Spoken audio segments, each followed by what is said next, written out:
actually use different. I dropped my notebook again. I really need to stop doing that. And I knocked the camera over at that time.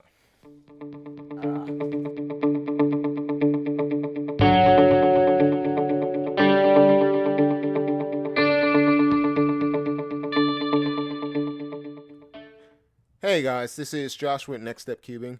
What we're going to do today is I'm going to take a slight break from doing CFOP and just showing you some finger tricks. Now, I've talked about doing finger tricks before, and the idea behind doing the finger tricks is just to execute moves and algorithms a little bit easier, a little bit quicker. So, first off, if you remember our basic moves, most of the time we had to do pretty much wrist turns to turn the cube. And for some of our basic moves, we'll still have to do wrist turns. Like our right and our left turns, we'll still be able to use the wrist turn. But instead of having to move our hand into a different position to do like a U-turn or a B turn, things like that, we can use finger tricks to be able to get to some of those other moves. Now, to start off with, we're going to start in a basic position. Basically, my thumbs are going to be on the front of the cube, around this middle layer right here. I'm going to have my fingers, my fingers, 1, 2, 3 in the back like this, and my pinkies are kind of just sitting under the cube. They can pretty much hold the cube on the bottom side if you want, but I just leave them out free and running wild. Yeah, I put that little pun in there. Anyways, this is pretty much the basic position of just holding the cube, and you'll see a lot of speed cubers actually use this as their base position and try to stay in this basic position when they're doing their algorithms. But basically what I'm going to talk about is the rest of the moves that we use in this position. So right, like I said before, we're going to do just wrist turns to do our right moves, R's and bar primes. Same thing with our L moves. We can just use wrist turns. For U moves, what I like to do is use my index finger, and I'm just going to flick that top layer with my index finger like this. And the same thing with my left index finger. I can flick that layer to do U prime. So to do D moves, I'm going to use my ring finger here, and I'm going to, like I did with my index finger, I'm going to flick that bottom layer like this to do my D moves. And it's the same thing with this finger to do the D prime moves. So a lot of it is just using our index finger and our ring finger to move the top and bottom layer. To do like F and B moves, what you can do is actually do a change in your hand position. So instead of having your thumb here and your fingers on the back, we can put our thumb on the bottom and put our fingers on top. That way, in this position, I can do a F move by using my index finger, like I did for my U moves. And I can use with my left this way to do the F prime. And with my ring finger here, I can do B moves. I'm angling it so you can see the B moves.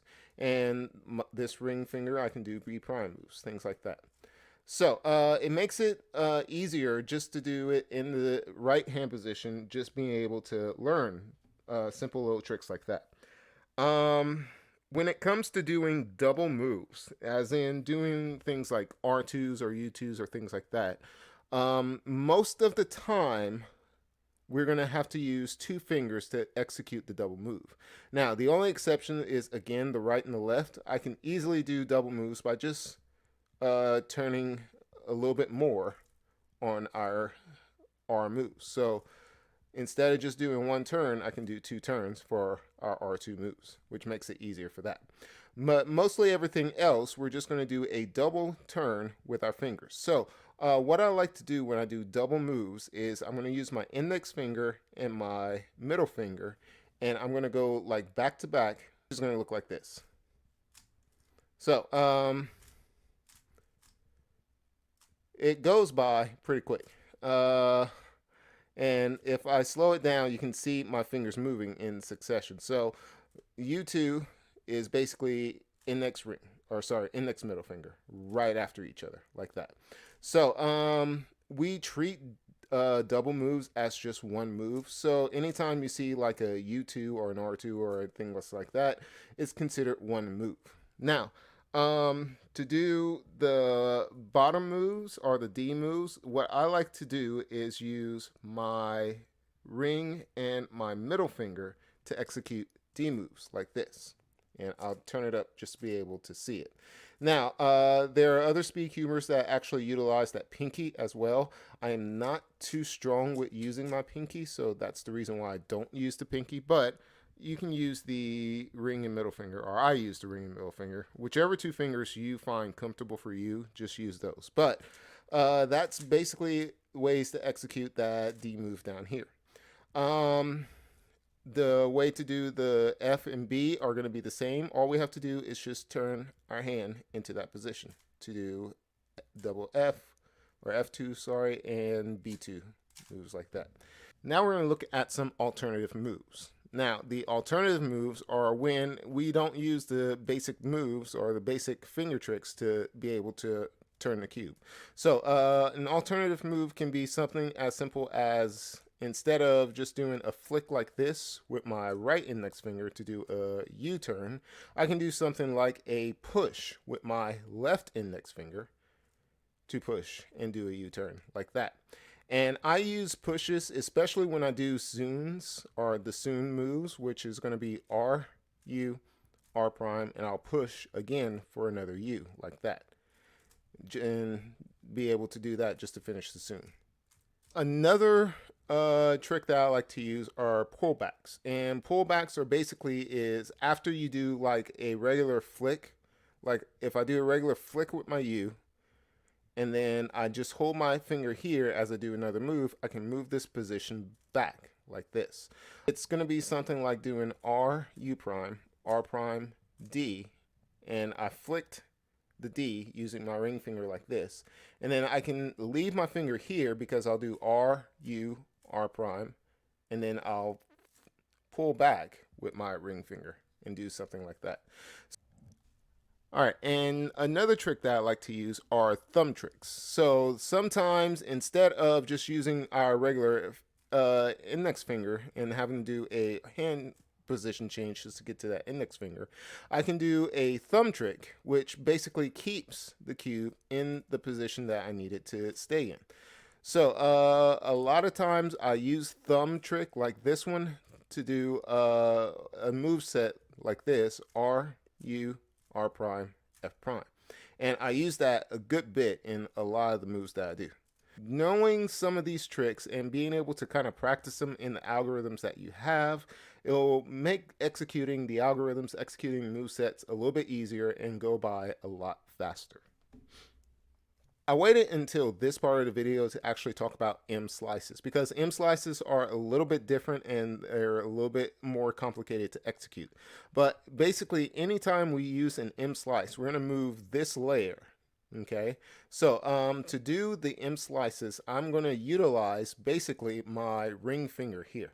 So what I'm going to do to do an M prime move to just hold both of the sides, the right and left side, stay steady like this in our normal position like this.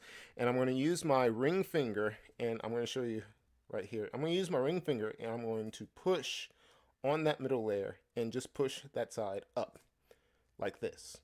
Okay, so that's going to be an M prime move. Okay, it's easier to start with M prime because all we have to do is just push up on that move.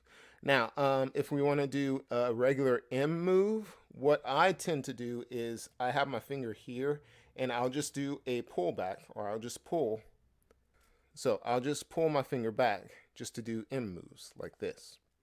And the other move that we have for the M slice are M2 moves. And like I do for my D, when I use my ring and my middle finger, I'll do it here as well.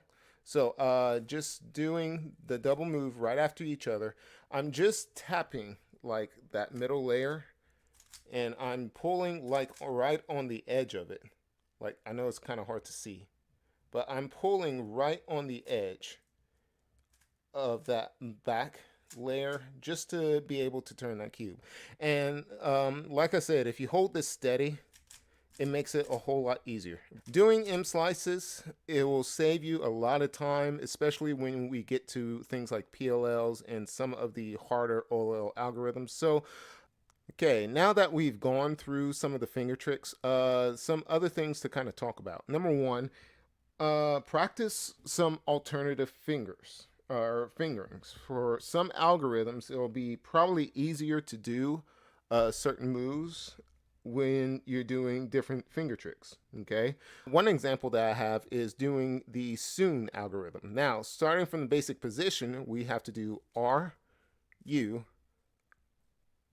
R prime, U, R, U2, R prime.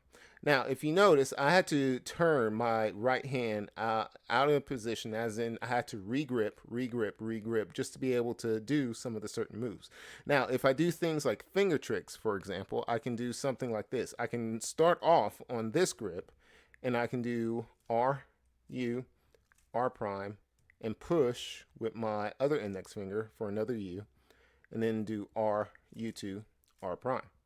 Or I can do something like this. If I keep both my hands in the right or in the basic position, I can do something like R, push for my U, R prime, and do my regular U here, and then do R, do a U2 with my left hand, and then R prime. So just taking the time to learn some alternate fingerings may help do the algorithm that you like a little bit faster. Okay, another thing is if you're struggling trying to do an algorithm, then look for an alternative algorithm to use. Sometimes Speedcubers use a different algorithm versus the ones that you're probably used to because it might be easier to do certain finger tricks for that algorithm. For example, the double soon, which there's two ways to actually do double soon. One way is to actually do an F, do sexy 3 times, and then F prime. Okay. Some people like to do it that way. The way that I like to do it is actually doing the double soon way, which is R U R prime U R U prime R prime U R U2 R prime. A lot of it's just going to be personal preference.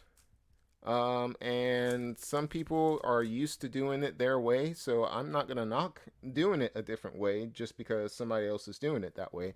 I'm saying whichever way fits your personal style, go for that. Okay, and finally, another thing to kind of talk about is being able to do moves, making sure that you're using that non-dominant hand. Okay, doing tricks with your other hand kind of frees up how many moves one hand is doing over the other. For instance, how I normally do my T-perm is like this, and I'm just going to go through my moveset.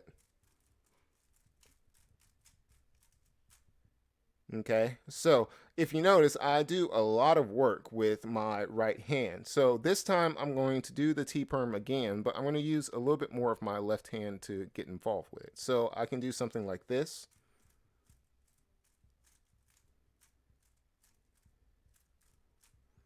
Okay, and it gets more of my left hand involved. So really that's all I have when it comes to doing finger tricks. Hopefully this will help you guys out as you're starting to do F2Ls and later on OLs and PLLs and all those fun stuff. If you have any questions or comments or things like that, just drop a line on the bottom. Again, I thank you guys for watching, and I will catch you on the flip side.